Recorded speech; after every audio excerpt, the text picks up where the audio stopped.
Hello friends, কেমন আছেন সকলে? আশা করি ভালো আছেন। তো চলে এসেছি আজকে আবারও একটা রেসিপি নিয়ে। রোববার দুপুরে বাঙালির পাতে এইরকম একটা খাসির মাংসের রেসিপি থাকলে আমার মনে হয় বাঙালির আর কিছুই লাগবে না।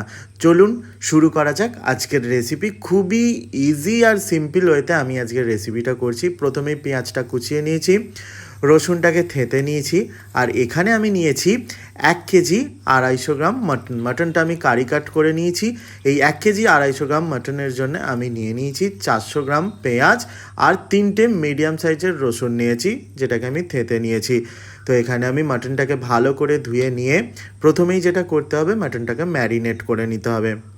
প্রথমেই দিয়ে দিলাম তেজপাতা, 4টে কাঁচা লঙ্কা, 2 চামচ দিচ্ছি হলুদ গুঁড়ো, 2 চামচ দিচ্ছি আমি ধনে গুঁড়ো, এর সাথে দেব আমি 2 চামচ জিরে গুঁড়ো, আর এর সাথে দিচ্ছি 2 চামচ লঙ্কার গুঁড়ো, আর দেব আমি ম্যারিনেটের জন্যে আদা বাটা, আর তার সাথে দিয়ে দিচ্ছি কয়েক কোয়া রসুন, আর অল্প একটু সর্ষের তেল দিচ্ছি, আর পরিমাণ মতন নুনটা এখানে অ্যাড করে দিচ্ছি।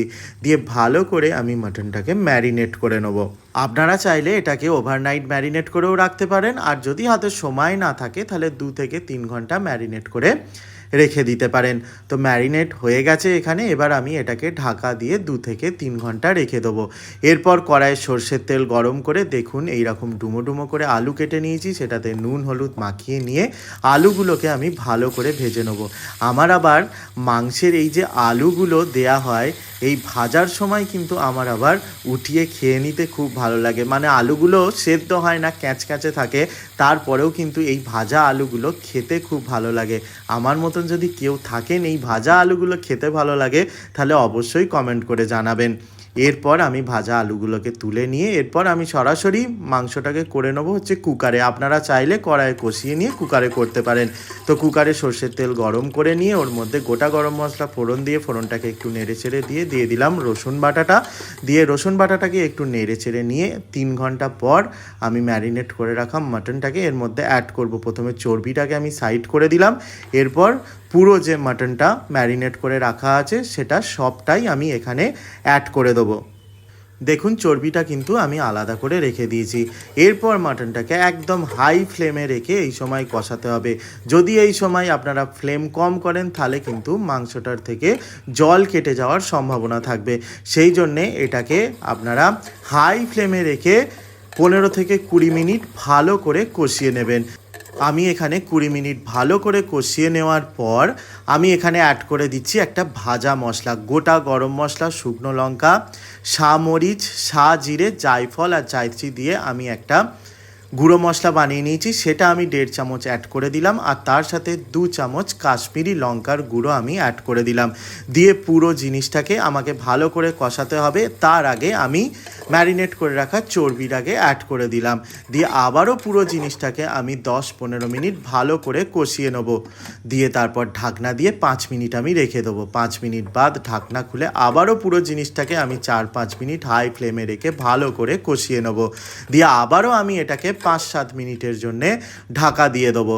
5-7 মিনিট বাদ ঢাকনা খুলে আবারও আমি এটাকে 4-5 মিনিট ভালো করে কষিয়ে নেব। আবারও আমি এটাকে 4-5 মিনিটের জন্য ঢাকা দিয়ে দেবো। দিয়ে ঢাকনা খুলে আবারও আমি 5-7 মিনিটের জন্য ভালো করে কষিয়ে নেব। যত ভালো করে মাটনটা কষানো হবে ততই কিন্তু মাটনের টেস্টটা ভালো হবে, মাটনের রঙটা ভালো হবে, আর তার সাথে স্বাদটাও দারুণ হবে। এখানে মাটনটা আমার ভালো করে কষানো হয়ে গেছে। এরপর আমি, যেহেতু আমার মা কষানো মাংস খেতে একটু ভালোবাসে, সেই জন্য মায়ের জন্য আমি 2 পিস মতন তুলে রাখবো। দিয়ে এর মধ্যে আমি আগের থেকে যে ভেজে রাখা আলুটাকে সেটাকে আমি অ্যাড করে দিয়ে আবারও এটাকে আমি 5-7 মিনিট ভালো করে কষিয়ে নেব। আমি প্রায় 40 থেকে 45 মিনিটের উপর কিন্তু মাটনটাকে ভালো করে কষালাম, যার জন্যে কিন্তু এই টেস্টটা হলো। এরপর আমি এখানে কুসুম কুসুম গরম জল অ্যাড করে দিলাম। ঠান্ডা জল অ্যাড করার থেকে কিন্তু কুসুম কুসুম গরম জল অ্যাড করলে এটা খেতে ভালো হয়। এরপর অল্প একটু নুন দিলাম, যেহেতু জল অ্যাড করেছি সেই জন্য ব্যালেন্স করার জন্যে। এরপর আমি ঢাকনা দিয়ে এটাতে 3টে সিটি দিয়ে নেবো।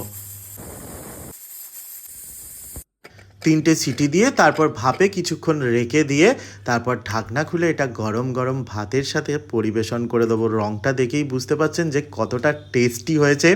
তো অবশ্যই একবার বাড়িতে এই রেসিপিটা ট্রাই করুন আর আমাকে কমেন্ট করে জানান যে কেমন লাগলো আপনাদের এই রেসিপি।